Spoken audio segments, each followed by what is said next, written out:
Everyone, welcome back to my channel Rey Shiksha. Delhi के private school में हर साल EWS DG कैटेगरी के फॉर्म भरे जाते हैं और जिस स्कूल में आपके बच्चे का नाम आ जाता है उस स्कूल में उसे निःशुल्क पढ़ाया जाता है। DOE की तरफ से हर साल कुछ ना कुछ बदलाव किए जाते हैं। जैसे लास्ट ईयर आधार कार्ड को लेकर बदलाव किए गए थे। अगर आपने पिछले साल अपने बच्चे के एडमिशन के लिए अप्लाई किया होगा तो आपको ज़रूर पता होगा कि बच्चे का आधार कार्ड मैंडेटरी यानी कि अनिवार्य था। तो इसी तरीके से DOE ने इस बार भी कुछ बदलाव किए हैं, उसी की जानकारी मैं आपको आज की इस वीडियो में देने वाली हूँ। वीडियो पूरी जरूर देखिएगा। अगर वीडियो आपको थोड़ी भी हेल्पफुल लगे तो प्लीज वीडियो को लाइक और शेयर जरूर कीजिएगा। पिछले साल फॉर्म टाइम से निकल गए थे, इसी तरह से इस साल भी फॉर्म टाइम से निकलने की ही उम्मीद है। जनवरी के लास्ट में या फिर फरवरी की शुरुआत में एडमिशन फॉर्म निकल जाएंगे, तो उससे पहले आप अपने डॉक्यूमेंट को कंप्लीट कर लें। ऐसा ना हो कि लास्ट मिनट आपको भागदौड़ करनी पड़े। बात करते हैं कि क्या सर्कुलर जारी किया गया है DOE की तरफ से। तो देखिए, मैंने आपके सामने ये ओपन किया हुआ है और ये सर्कुलर जारी किया गया था 4 अक्टूबर 2023 को। सब्जेक्ट है regarding Aadhaar of parents guardians mandatory for applying for the admission at entry level under EWS DG CWSN and from class second onward under economic weaker section under freeship scheme in private unaided recognised school in Delhi. Subject में ही आपको बता दिया गया है कि parents या guardians का आधार कार्ड मैंडेटरी रहेगा। अगर आप भी एंट्री लेवल के अंतर्गत EWS DG या CWSN कैटेगरी के लिए एडमिशन फॉर्म भरते हैं, एडमिशन के लिए अप्लाई करते हैं, या फिर क्लास सेकेंड या उससे ऊपर की क्लास में एडमिशन के लिए अप्लाई करते हैं, तो पेरेंट्स या गार्जियंस का आधार कार्ड मैंडेटरी यानी कि अनिवार्य रहेगा। और इसके अंदर क्या इंपॉर्टेंट जानकारी दी गई है वो मैं आपको बताती हूँ। आप सभी को पता होगा कि 25% जो सीटें होती हैं वो RTE के तहत रिजर्व होती हैं, जिनमें सिर्फ RTE कैटेगरी के बच्चों को ही एडमिशन दिया जाता है।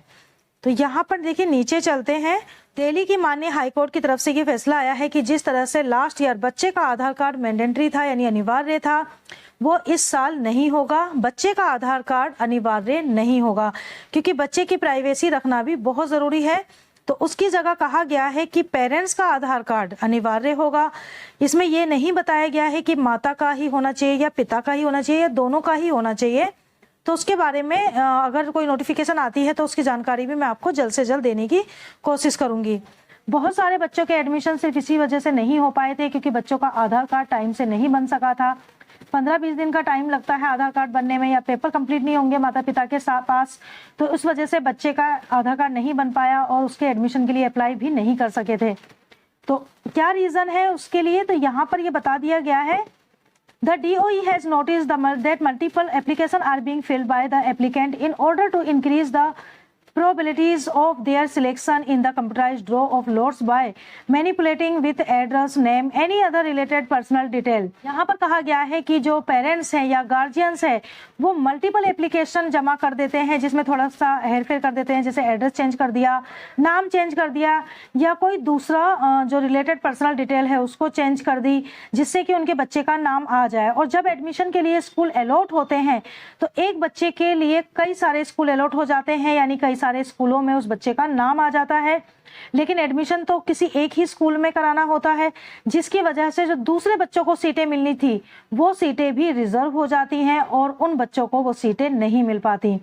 सेकेंड लिस्ट आती है, तीसरी लिस्ट आती है, जिसका प्रोसीजर काफी लंबा होता है, लेकिन सीट उन बच्चों को नहीं मिल पाती। इस वजह से पेरेंट्स के आधार कार्ड को मैंडेटरी किया गया है। तो 8वें नंबर पर यह कहा गया है कि आधार कार्ड ये आइडेंटिफाई करेगा कि कहीं कोई डुप्लीकेट एडमिशन फॉर्म तो नहीं भर रहा है, कि दोबारा से तो नहीं भर रहा है, और वो आधार कार्ड की वजह से दोबारा से एडमिशन के लिए फॉर्म नहीं भर पाएगा।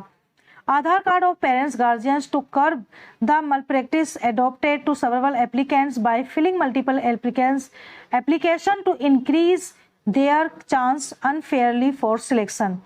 तो यहाँ पर यह भी मेंशन कर दिया गया है कि आधार कार्ड जो पेरेंट्स या गार्जियंस का मैंडेटरी करा गया वो इसीलिए करा गया है जिससे कि वो मल्टीपल एप्लीकेशन ना भर सके और अनफेयर सिलेक्शन का चांस उनका जो है वो खत्म हो सके।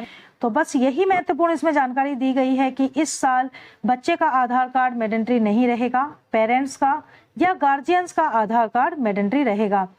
The requirement of production of original Aadhaar card of parents guardians at the time of verification of the Aadhaar detail field in the application form Before the school authorized does not infringing effect the right of the applicant, rather it aims to protect the right of the deserving eligible candidate under the above said category to avail the above said benefits scheme of admission and will be the interest the society at the large। तो यहाँ पर requirement करी गई है आधार card, parents और guardians का आधार card होना चाहिए, वेरिफिकेशन होगी आधार डिटेल की जब आप एप्लीकेशन फॉर्म को भरेंगे, स्कूल अथॉरिटीज जो हैं वो वेरिफिकेशन करेंगी आधार डिटेल को। तो यही सारी चीज़ें यहाँ पर बताई गई हैं। हर स्कूल में 25% का कोटा दिया जाता है। जो बच्चे इकोनॉमिकली वीकर सेक्शन से आते हैं, डिसएडवांटेज ग्रुप से हैं या CWSN कैटेगरी में आते हैं तो उनको फ्री में एजुकेशन दी जाती है, साथ ही किताबें और यूनिफॉर्म भी फ्री दी जाती है। सभी पेरेंट्स चाहते हैं कि उनके बच्चे को अच्छी एजुकेशन मिले, अच्छे प्राइवेट स्कूल में वो अपने बच्चे का एडमिशन करा सकें, लेकिन सबकी आर्थिक स्थिति इतनी अच्छी नहीं होती कि वो प्राइवेट स्कूल में अपने बच्चे को पढ़ा सकें। तो ये बहुत ही ज़्यादा अच्छी खबर उन पेरेंट्स के लिए है जो अपने बच्चों का एडमिशन दिल्ली के प्राइवेट स्कूल में कराना चाहते हैं। तो वो अपने आधार कार्ड को बनवा लें। अगर उनके पास आधार कार्ड है और उसमें किसी भी प्रकार की कोई त्रुटि है, जैसे कि एड्रेस मिसमैच है या कुछ भी गलती है, तो उसको वो सुधरवा सकते हैं, क्योंकि अभी आपके पास 2-3 महीने का टाइम है।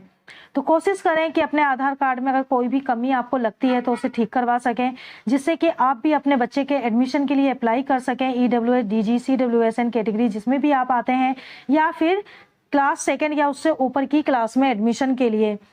तो ये महत्वपूर्ण जानकारी मैंने आपको अपनी वीडियो के माध्यम से पहुंचाई है। अगर आपको ये वीडियो अच्छी लगी है तो प्लीज़ लाइक, शेयर, चैनल को सब्सक्राइब जरूर कीजिएगा। Thank you.